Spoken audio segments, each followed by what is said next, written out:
World power होने के नाते शुरुआत से ही संयुक्त राज्य अमेरिका मिडिल ईस्ट की हर एक वॉर में अपना एक अहम किरदार निभाता चला आया है। पीछे 7 अक्टूबर 2023 से जब से हमास ने इसराइल पर क्रूरतम हमला किया था, तब से भी अभी तक यूएस इस वॉर में अपना एक अहम हस्तक्षेप रख रहा है।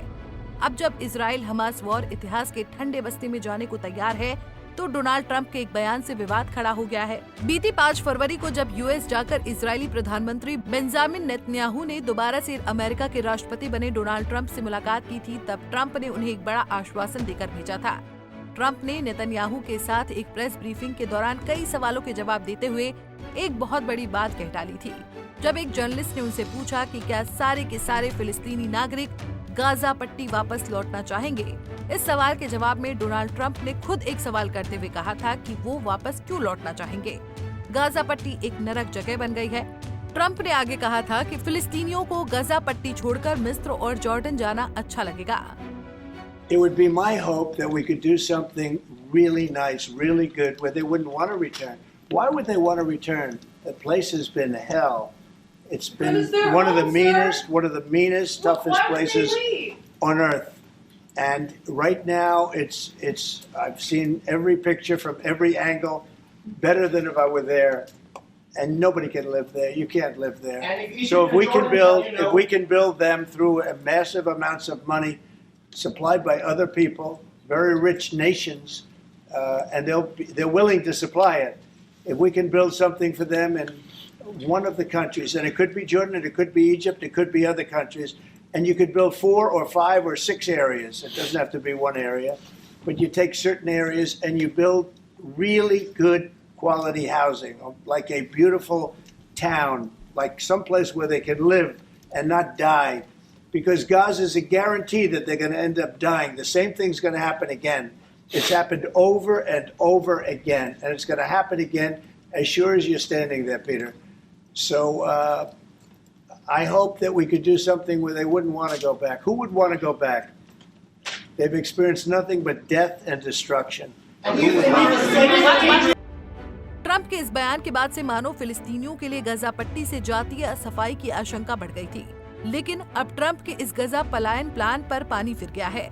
सबसे पहले तमाम मिडिल ईस्ट के जो मुस्लिम मुल्क हैं, उन्होंने ट्रंप के इस प्लान का खुलकर विरोध किया था। सिर्फ मुस्लिम मुल्कों ने ही नहीं, बल्कि और भी दुनिया के कई देशों ने ट्रंप के इस गजा पलायन प्लान को सिरे से खारिज कर दिया था। कई देश ट्रंप के इस बयान के खिलाफ खड़े हो गए थे और अपना पक्ष दुनिया के समक्ष रखा था, जिसमें खुलकर ये बात कही गई थी कि गजा पट्टी से फिलिस्तीनियों का जबरन सफाया पूर्णतः गलत होगा। और अब संयुक्त राष्ट्र एजेंसी, अंतर्राष्ट्रीय प्रवासन संगठन IOM की महानिदेशक एमी ई पोप ने भी अपने साफ शब्दों में कह दिया है कि किसी भी तरह के जबरन पलायन के वो सख्त खिलाफ हैं और संयुक्त राष्ट्र किसी भी कीमत पर ट्रंप के गजा पलायन प्लान का हिस्सा नहीं बनेगा।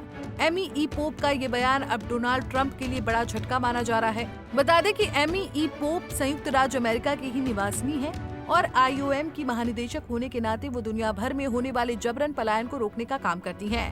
एमी ई पोप ने जो बयान दिया, उसमें उन्होंने रेड लाइन शब्द का भी इस्तेमाल किया है।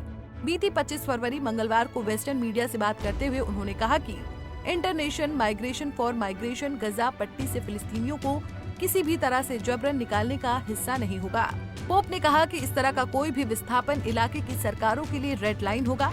बता दें कि अमेरिकी राष्ट्रपति डोनाल्ड ट्रंप के जरिए इजरायली प्रधानमंत्री बेंजामिन नेतन्याहू ने युद्धग्रस्त गजा पट्टी पर कब्जा करने और वहां के 2 मिलियन से ज्यादा फिलिस्तीनी निवासियों को हटाने का प्रस्ताव दुनिया के सामने रखा था, जिसका हर कोई विरोध कर रहा है। इस पर पोप ने कहा कि हमने उन समुदायों से वादा किया है जिनकी हम सेवा करते हैं कि हम किसी भी तरह की जबरन आबादी के पलायन या लोगों को निकालने में शामिल नहीं होंगे। फरवरी की शुरुआत में जब ट्रंप ने गजा को मिडिल ईस्ट के रिवेरा के तौर पर फिर से बनाने का प्रस्ताव रखा था, जबकि इसके निवासी विस्थापित हैं, तो इसकी काफी आलोचना हुई थी। पोप का कहना है कि जैसा कि हम अभी देख रहे हैं कि फिलिस्तीनियों का विस्थापन जॉर्डन और मिस्र दोनों सरकारों के लिए लाल रेखा रहा है, इसलिए हम निश्चित रूप से ऐसी गतिविधियों में शामिल नहीं होंगे जो प्रमुख सदस्य देशों के लिए लाल रेखाएं हों। दरअसल ट्रंप ने कहा था कि वो गजा में रहने वाले फिलिस्तीनियों को निकालकर मिस्र और जॉर्डन में शिफ्ट करेंगे। इसके बाद उन्होंने कहा था कि अगर ये देश ऐसा करने से मना करते हैं तो अमेरिका उन्हें देने वाली सहायता को रोक देगा। इसके बाद ट्रंप को भारी विरोध का सामना करना पड़ा था। बीते शुक्रवार को दिए गए इंटरव्यू में उन्होंने कहा था कि वो इस प्लान को किसी पर फोर्स नहीं कर रहे हैं। पोप ने पिछले सप्ताह गजा की यात्रा के दौरान कहा था कि उन्होंने देखा कि चीजें बहुत तबाह हो गई हैं। उन्होंने वेस्टर्न मीडिया को बताया कि आप ऐसी इमारतें देखते हैं जो पूरी तरह से तबाह हो गई हैं। आप मलबा देखते हैं और जली हुई कारें। उन्होंने आगे कहा कि मैंने लोगों को रोड साइड में देखा जो टूटी हुई बिल्डिंग की छांव में बैठे हुए थे।